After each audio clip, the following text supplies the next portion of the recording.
নমস্কার। এগুলি হচ্ছে এরিকা পাম্প।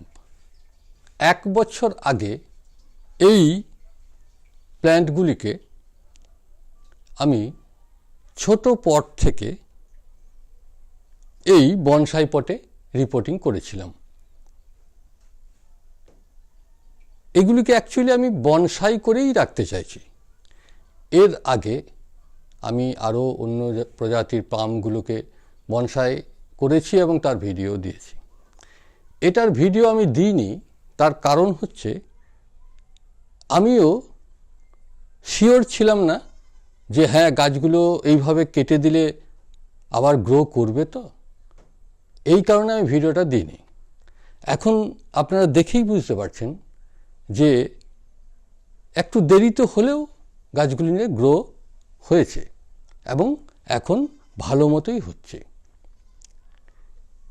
এতে আমি যে মাটি ব্যবহার করেছিলাম সেটাও বনসাই সয়েল, আমার হাতে তৈরি বনসাই সয়েল। এখন আমি দেখাচ্ছি এর শেকড়গুলো একটু বেশি হওয়ার জন্যে মাটিটাকে একটু উপর দিকে উঠিয়ে দিয়েছে। সেগুলোকে আমি ঠিক করে নেব। তার আগে বলি,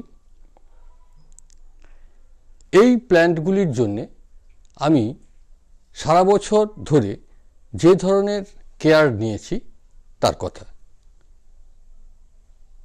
এইগুলি রিপোর্টিং করার পর থেকে প্রথমেই শুধুমাত্র জল ব্যবহার করতে হবে।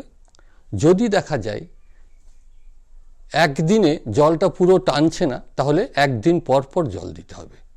কারণ প্রচুর শেকড় বনসাই করার জন্য কেটে দেওয়া হয়ে থাকে, কারণ এদের শেকড়গুলো নিচের দিকে থাকে।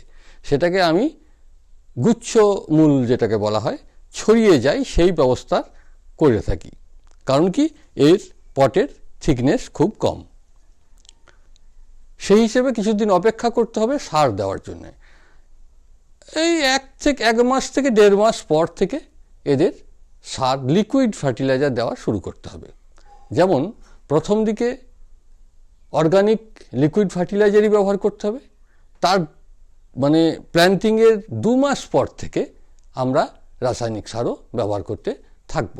সেটা হচ্ছে মাসে একবার কিংবা 15 দিনে একবার, সেটা গাছের গ্রোথ দেখে করতে হবে। তাই 15 দিন অন্তর বা 1 মাস অন্তর ওই অর্গানিক লিকুইড ফার্টিলাইজারের সঙ্গে সঙ্গে 1 লিটার জলে 1/2 চামচ পরিমাণ এনপিকে, যেমন এনপিকে 20-20-20 হতে পারে, 19-19-19 হতে পারে। আবার আমাদের দেশি সার যেটা 10-26-26, এটাও এনপিকে। ওই 1/2 চামচ পরিমাণ 1 লিটার জলে গুলে ওই সারের সঙ্গে ব্যবহার করা যেতে পারে। এইভাবে করলে গাছের গ্রোথ একই রকম থাকবে। এখন দেখেই বুঝতে পারছেন এখানে এই শেকড়গুলো উঠে এসেছে। এখানে কয়েকটা, এগুলো হচ্ছে বাড়িতে যে মার্বেল স্টোন ব্যবহার করা হয় সেইগুলির টুকরো। 1 বছরের মাঝে আমি একবার মার্বেলের টুকরোগুলোকে খুলে কিছুটা উপরের মাটি ঠিক করেছিলাম। ওই মোটামুটি মাঝে বলতে 6-7 মাস পর প্ল্যান্টিংয়ের। এখন আমি শুধু দেখাচ্ছি, কারণ পুরো কাজ করতে গেলে প্রচুর সময় লেগে যাবে, সেটা আমি করতে চাইছি না। এই জায়গাকার মাটিটা দেখেই বুঝতে পারছেন মাটিটা উঠে এসেছে, যার জন্য পাথরগুলোকে তুলে দিয়েছে। নিচেতে যে শেকড়গুলো আছে সেইগুলো পরিমাণ বেড়েছে, যার জন্য এটাকে মাটিটাকে তুলে দিয়েছে, কারণ নিচের দিকে যাওয়ার কোনো রাস্তা নেই।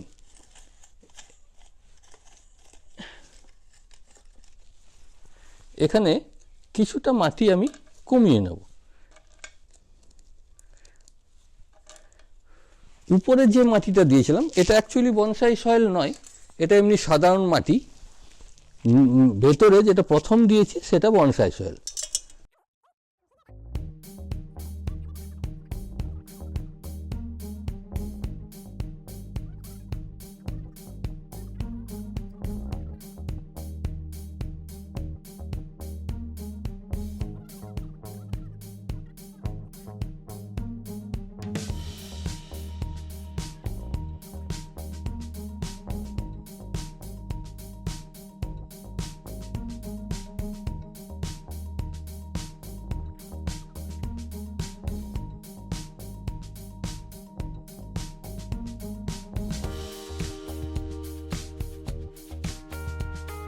দেখলেন এর মাটির কাজ কিভাবে করলাম।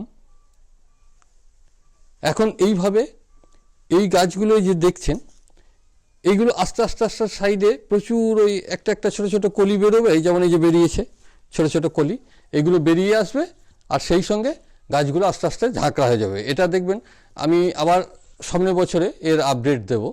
আমি খুব ঘন ঘন দিতে চাইছি না, শুধুমাত্র ভিডিওটাই বাড়বে, তাতে আপনাদের খুব একটা লাভ হবে বলে মনে হয় না। যাই হোক, আমি এক বছরের আবার যে এক বছর ধরে আমি কি করছি সেটা এক বছর পরে আপডেট দেওয়ার সময় সব বলে দেবো। এখন যেটা দেখছেন এইভাবে আস্তে আস্তে এটা বাড়তে থাকবে, এটা আমার অভিজ্ঞতা, এবং এই বাড়তে বাড়তে এটা ঢেকে দেবে। এবং যেহেতু আমি এটাকে বনসাই করার উদ্দেশ্য হচ্ছে গাছটা যাতে খুব লম্বা না হয়ে যায়। দেখেই বুঝতে পারছেন যে এগুলো আর লম্বা হচ্ছে না, দেখুন পাতাগুলো বেরোচ্ছে কিন্তু এই ছোটোর মধ্যেই রয়ে যাচ্ছে। আগে ছিল এই লম্বা পাতা, এগুলোকে কেটে দিয়েছে কিছু কিছু, দেখে বুঝতে পারছেন এগুলো সব কাটা। এগুলো খুব লম্বা ছিল, এটারও অনেক পাতা কেটে দিয়েছিলাম লম্বা পাতাগুলো, এখন কিন্তু আর খুব লম্বা হবে না। এটা আপনি ঘরের মধ্যে রাখতে পারেন, ইনডোর প্ল্যান্ট, আবার আপনি বাইরেও রাখতে পারেন, কারণ এরা রোদও সহ্য করতে পারে, আবার ছামাতেও হতে পারে, তাই এদের জন্য অসুবিধা কিছু নেই। যারা আমার এই ভিডিওগুলি দেখছেন, আমার এই ভিডিওগুলি দেখে যদি আপনাদের ভালো লেগে থাকে তাহলে আমার এই ভিডিওটিকে লাইক করবেন এবং কমেন্ট করবেন। এই ভিডিও বা প্ল্যান সম্পর্কে যদি কোনো প্রশ্ন থেকে থাকে তাহলে সেই কমেন্ট বক্সে প্রশ্ন করবেন, আমি যথাযথ চেষ্টা করব তার উত্তর দেওয়ার। আমার সময় একটু কম, তাই হয়তো সবারই প্রশ্নের উত্তর দিতে পারি না সব সময়, তবু চেষ্টা করব। যারা এখনো পর্যন্ত আমার চ্যানেলটিকে সাবস্ক্রাইব করেননি তারা সাবস্ক্রাইব করবেন এবং নোটিফিকেশন পাওয়ার জন্য বেল আইকন বোতামটিকে প্রেস করবেন।